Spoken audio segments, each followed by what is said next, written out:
My name is Captain James Mitchell. I'm 78 years old. I flew Boeing 747s across the Atlantic for 34 years. I had a career. I had a house. I had children who loved me. I had everything you're supposed to want. And I lost it all to bourbon whiskey. Not dramatically, not in one moment. I lost it slowly, one hidden flask at a time, one lie after another, until there was nothing left to lose. If you're where I was in 1987, standing in a hotel bar thinking just one drink won't hurt, listen to what happens next. This is my confession. Subscribe and listen to the end. I was 23 when I got my first officer's certificate in June 1974. I remember holding that piece of paper like it was sacred. I was going to be an airline pilot. My father was a steel worker in Gary, Indiana.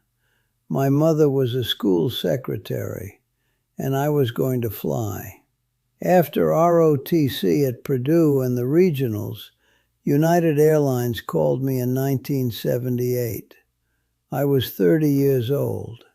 The cockpit was a cathedral. By 1983, I made captain, Chicago-based, O'Hare Hub. I was flying ORD to London, 9-hour flights, $140,000 a year. I bought a house in Naperville. I had Susan, my wife. I had 2 kids. We had a golden retriever. I thought I'd figured out the American dream. But pilot culture was steeped in alcohol. After every flight, you went to the pilot hotel bar. That was tradition. That was where you decompressed. I remember my first London trip in 1983 under Captain Hal Morrison. We landed at Heathrow at 6 in the morning. Hal looked at me and said, "Come on, let's get a drink." We sat in the Hilton bar drinking Johnny Walker Black until noon. Then I slept for 14 hours. I thought, this is the life. This is what captains do. By 1987, I was on a steady international rotation. I started carrying a flask, Jack Daniels, just a little nip to take the edge off, just to help me sleep. I told myself it was medicinal. I was handling it, but I was lying to myself. I wasn't drinking in the cockpit, but I was drinking every layover. I was functional. I was also a liar. Susan noticed something was wrong in 1989. She said I was becoming a ghost in my own house. She asked me to talk to someone. I got defensive. I told her it was the job. The schedule was brutal. I didn't need to talk to anyone. I was a pilot. I was handling things. The truth was different. By 1991, I was drinking every single day.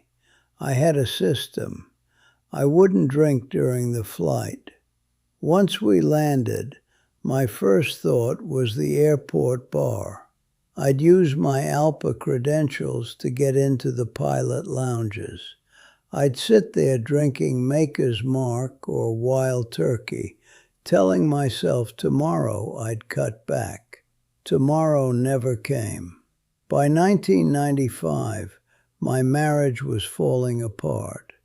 We weren't fighting. We were becoming strangers. Susan would ask where I'd been. I'd say the airport. Sometimes true. Sometimes I was in my car in parking lots, drinking from a flask. I had blackouts. I'd wake up in my uniform with no memory of the previous evening. My son Michael was 15. He asked me to coach his baseball team. I showed up once, stumbling.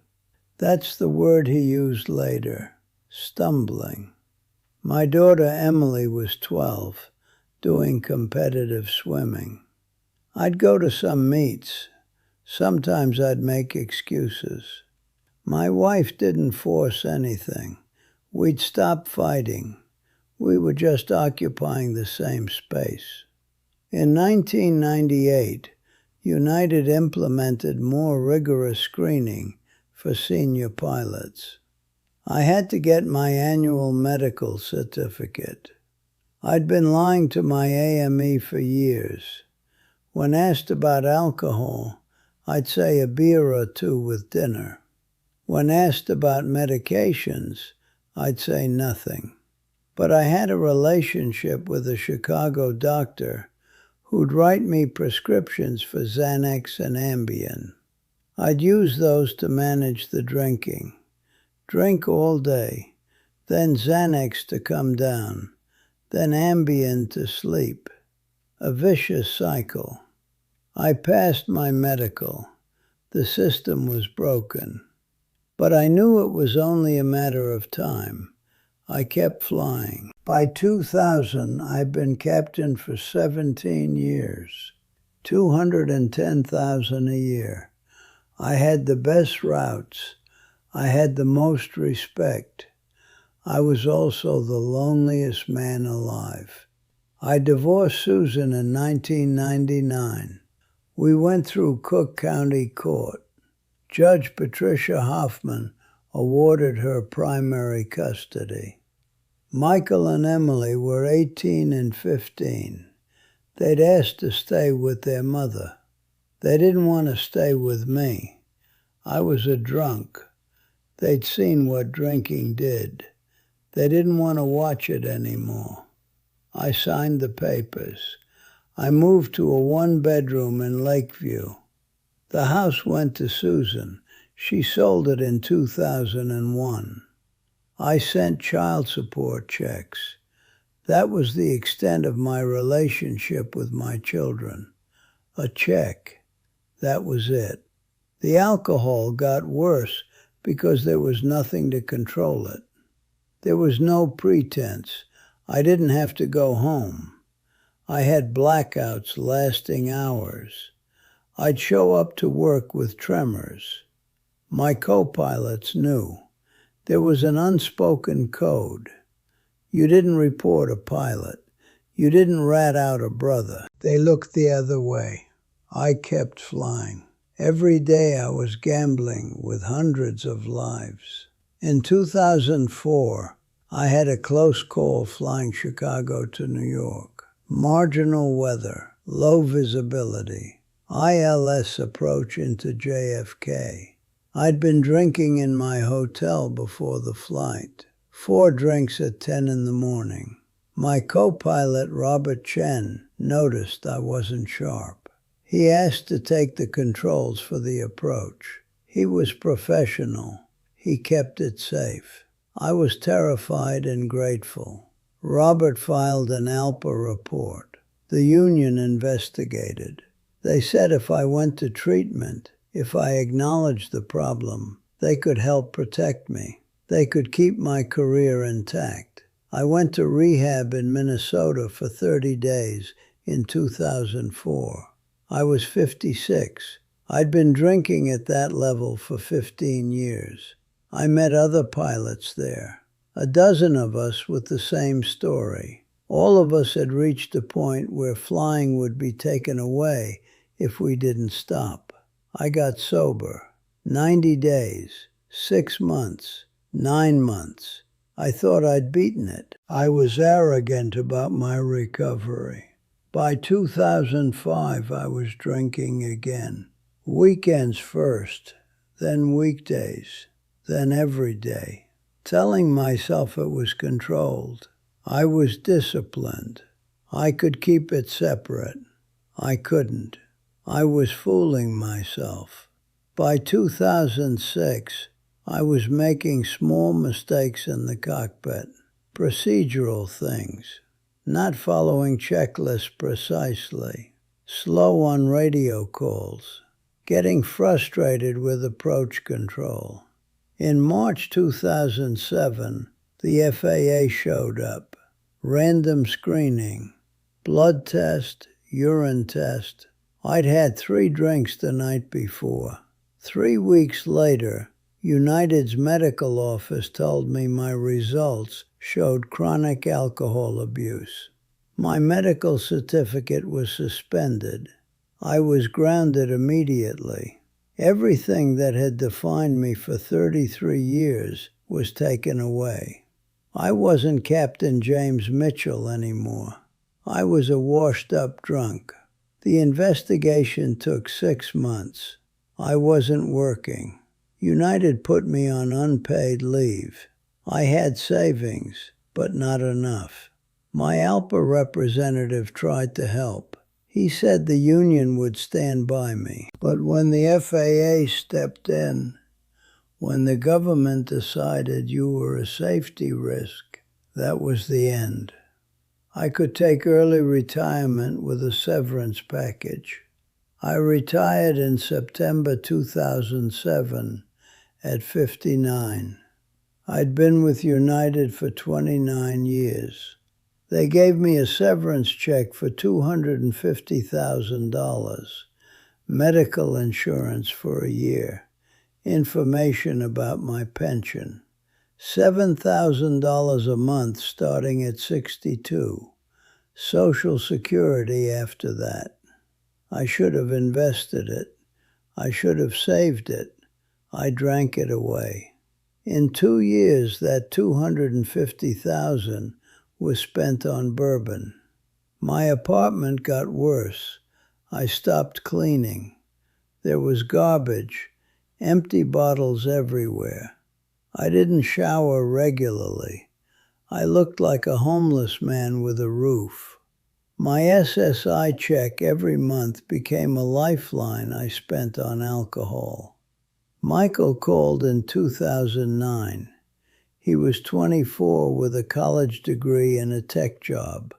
We met for lunch. He looked like a man. He was an adult now, barely recognizing his father. He told me Emily was getting married in the fall, in Michigan. She wanted me to come. Michael was the messenger. I asked if she wanted me there. He said I should call her myself. I didn't. I was too ashamed. Emily got married without me. I found out from a Facebook post. I wasn't there. I was in my apartment drinking alone. By 2010, my pension was the only money, $7,000 a month. Rent was $1,200. Food was $500. Utilities were $150.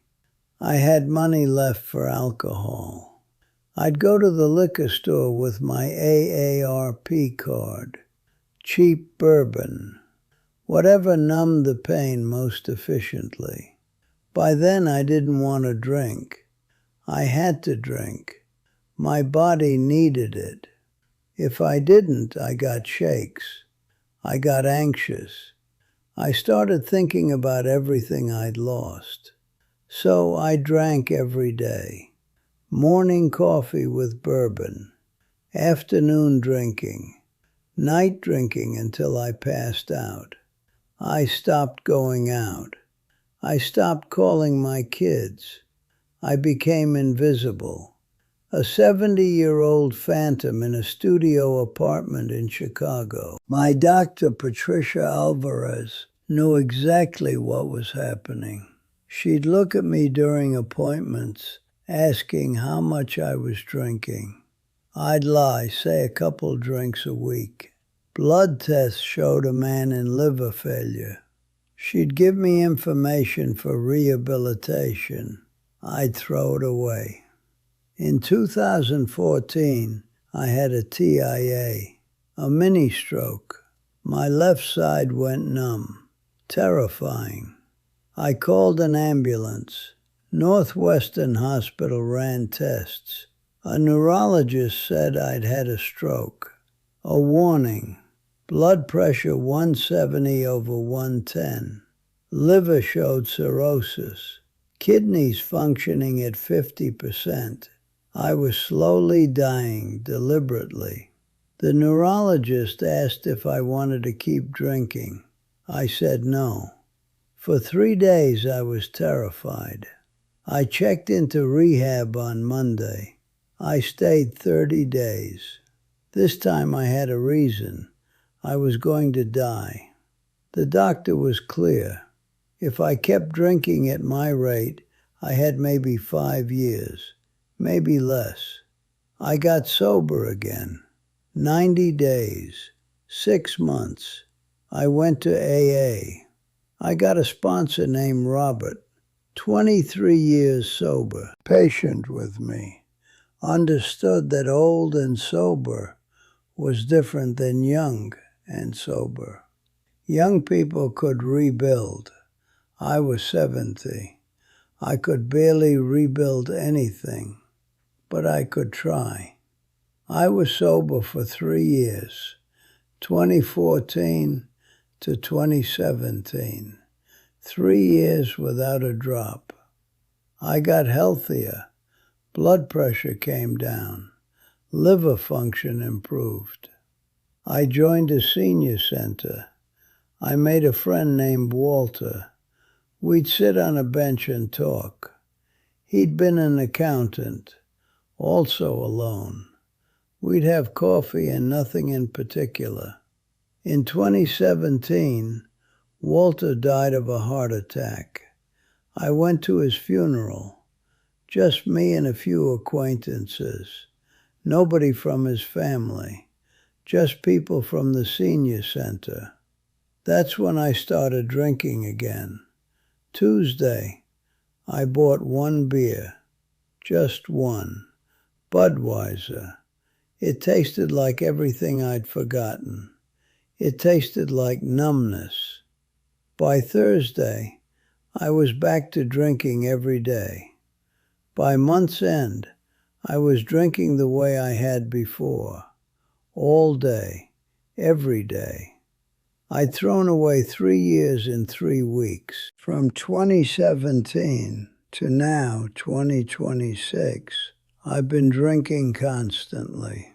I'm 78. My liver is cirrhosis stage 3. My doctor says I have maybe a year or 2. If I stop, maybe 5 or 10. I don't know if I believe her. I don't know if I care.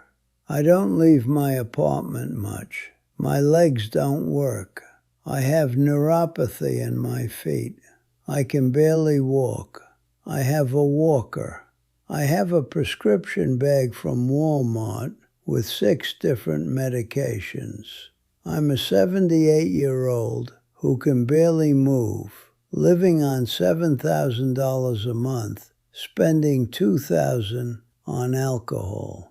I have a laminated card in my wallet, my first officer certificate from June 1974. It's worn. The lamination is cracking, but it's there. I look at it sometimes. I look at the picture of myself at 23. I look at the signature, James R. Mitchell. That was a different person. That was potential. That was dreams. Michael called in 2022 on my birthday. He asked if I was alive. He said Emily had a daughter, my granddaughter. I'd never met her. He asked if I wanted her phone number. I said sure. I wrote it down. I threw it away. I couldn't call someone I didn't know. I couldn't explain who I was. Emily never called. I don't blame her. She's not my daughter. I'm a stranger who shares her DNA. I sit in my apartment looking out at Chicago. I flew out of O'Hare for 33 years. London, Paris, Tokyo. I had a career that meant something, a life that made sense, a family that loved me, a future. I drank it all away. There are people out there where I was in 1987. In a hotel bar, ordering a drink you shouldn't, thinking it's not a big deal, thinking you can handle it, thinking it's just one drink, thinking you're special, thinking the rules don't apply to you. They do. I was special, captain of a 747, trusted with 350 lives, respected, honored, somebody. And I'm telling you, it doesn't matter how special you are. If you can't control the drinking controls you. If you can't stop at one drink, you'll wake up 50 years later, alone in a studio apartment, looking at a laminated certificate from 1974, wondering what happened. My advice from a 78-year-old wreck: if you're drinking the way I was, get help now, not tomorrow, now. Find AA, find a therapist, find treatment, call your family, tell them what's happening. Don't wait until you're me. Don't wait until your children don't want to see you. Don't wait until your career is gone, and your home is gone, and there's nothing left but a prescription bag and a walker. I'm still here, but I'm not living. I'm waiting. Every day I wake up and drink and wait. I wait for my liver to finish failing. I wait for my kidneys to shut down. I wait for the end.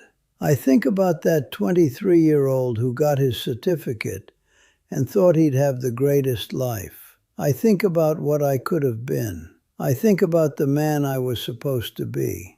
Thank you for listening. Thank you for sitting with me. Thank you for letting me tell you what my life became. I hope you don't make my mistakes. I hope you find your way out before it's too late. I hope you're stronger than I was. I hope you can say no. I hope you can ask for help. I hope you can get to tomorrow. For me, tomorrow's not coming anymore. It's just today, over and over, until it stops.